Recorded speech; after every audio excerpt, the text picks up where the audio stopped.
1973 America के एक case ने पूरे वर्ल्ड को हिला कर रख दिया। एक यंग लड़की को उसके पेरेंट्स चर्च ले गए क्योंकि उन्हें लगता था कि उसके अंदर घोस्ट घुस चुका है। उस लड़की की आवाज़ बदल जाती थी, वो अपने घर वालों पर ही अटैक कर देती थी और अननोन लैंग्वेजेस बोलती थी जिसके बारे में उसको कोई नॉलेज नहीं है, कोई कनेक्शन नहीं है। इस केस पर बेस्ड एक फिल्म भी बनी थी द एग्जॉर्सिस्ट के नाम से। जब मूवी रिलीज हुई तब लोग थिएटर्स में बेहोश हो रहे थे, कुछ लोगों को हार्ट अटैक आ गए और दुनिया भर में डिबेट शुरू हो गई कि क्या घोस्ट और पोजेशन रियल होता है। आज हम यही समझने की कोशिश करेंगे कि क्या घोस्ट सच में एग्जिस्ट करते भी हैं या ये सिर्फ एक इमेजिनेशन और साइंस के लूपहोल्स हैं। 1970s लंदन का एक मिडिल क्लास घर, एक सिंगल मदर और उसके 4 बच्चे उसमें रहते थे। उन्होंने पुलिस को कॉल किया क्योंकि उनके घर में फर्नीचर्स अपने आप मूव हो रहे थे। एक पुलिस ऑफिसर ने ऑफिशियली ये लिखा था कि मैंने एक चेयर को खुद ब खुद स्लाइड करते हुए देखा। रिपोर्टर्स ने फोटोग्राफ लिए जिसमें एक लड़की हवा में फ्लोट करते हुए दिख रही थी। ऑडियो टेप्स में अजीब सी वॉइस रिकॉर्ड हुई जो कि किसी बच्चे की आवाज़ नहीं लग रही थी। ये केस इतना बड़ा हुआ कि इस पे एक मूवी भी बनी, द कॉन्जरिंग 2 करके। एक और केस न्यूयॉर्क के एमिटीवेल हाउस का। 1974 में एक लड़के ने अपने पूरे परिवार को मार डाला। वो बोल रहा था कि उससे एक ऐसी वॉइस उसको ये बता रही थी, गाइड कर रही थी इस चीज़ को करने के लिए। बाद में जो नए लोग उस घर में शिफ्ट हुए उन्होंने ये बताया कि घर में उन्हें फुट स्टेप्स और अजीब सी बदबू आती रहती थी। न्यूज़ चैनल ने इस केस को कवर किया और आज तक का ये सबसे ज़्यादा डॉक्यूमेंटेड हॉन्टेड हाउस स्टोरीज में से एक है।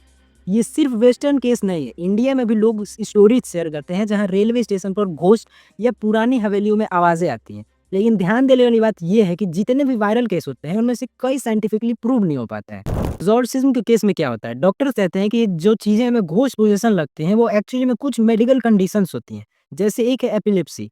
ये एक ब्रेन का डिसऑर्डर है जिसमें सीजर्स आते हैं, मतलब कि हमारे मसल्स बिना हमारे कंट्रोल के जर्क करने लगते हैं और कभी कभी वो कुछ समय के लिए अपने एक्शन से कंट्रोल खो देते हैं। ये देखकर हम लोग को लगता है कि कोई सुपरनैचुरल पावर इस चीज़ को कंट्रोल कर रही है। दूसरा है साइज़रोफ्रेनिया। इस मेडिकल इलनेस में इंसान की वॉइस सुनाई देती है जो असल में होती नहीं है। मतलब एक पेशेंट को अलग से कोई आत्मा की आवाज़ सुनाई देने लगती है जो हमें नहीं सुनाई देती है, लेकिन बस उसके दिमाग के केमिकल इम्बैलेंस की वजह से ऐसा होता है। तीसरा है डिसोसिएटिव आइडेंटिटी डिसऑर्डर, यानी मल्टीपल पर्सनैलिटी। कुछ पेशेंट अपनी एक नहीं बल्कि 2 या 3 अलग आइडेंटिटीज डेवलप कर लेते हैं। उनकी आवाज़ बदल जाती है, उनका बिहेवियर टोटली अलग होता है। बाहर से देखने वालों को लगेगा कि इसके अंदर कोई घोस्ट आ चुका है।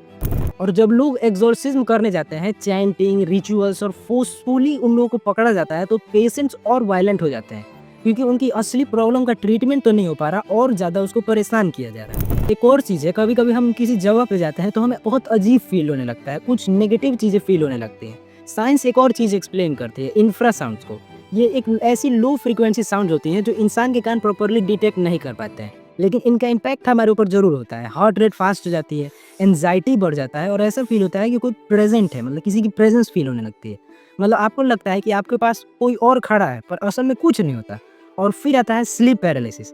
आप जब सो रहे होते हैं और अचानक से उठ जाते हैं पर बॉडी मूव नहीं कर पाती है, दिमाग हाफ अवेक होता है और हेलुसिनेशंस क्रिएट करने लगता है, जैसे कोई आपके चेस्ट पे बैठा है या कोई डार्क रूम के कॉर्नर में कोई खड़ा है, जिसकी वजह से लोगों को लगता है कि ये घोस्ट है। और घोस्ट इनकाउंटर से केस ऐसे ही ज़्यादातर होते हैं। तो अब एक आखिरी सवाल, क्या घोस्ट रियल में होता है? अब तक सच बताऊं तो इसका कोई सॉलिड प्रूफ नहीं मिल पाया। जितने भी फोटोग्राफ्स, ऑडियो टेप्स या वीडियोस आज तक आए हैं उनमें से कई तो ऐसे ही फेक प्रूफ हो गए और कई कुछ नेचुरल कारणों की वजह से एक्सप्लेन कर दिए गए। लेकिन बिलीवर्स का बोलना है कि खुद एक्सपीरियंस करना सबसे बड़ा प्रूफ है। हो सकता है कि घोस्ट सिर्फ हमारी इमेजिनेशन हो, और ये भी हो सकता है कि एक दिन साइंस के पास ऐसा कोई प्रूफ आ जाए जो हमारे पास नहीं है। पर एक बात पक्की है, हम इंसान अननोन चीज़ों से डरते हैं और यही डर हमें घोस्ट की कहानियों को इतना रियल फील कराता है। तो अब सवाल आपसे है, क्या घोस्ट रियल है या हमारे दिमाग के सिर्फ कुछ इमेजिनेशन है?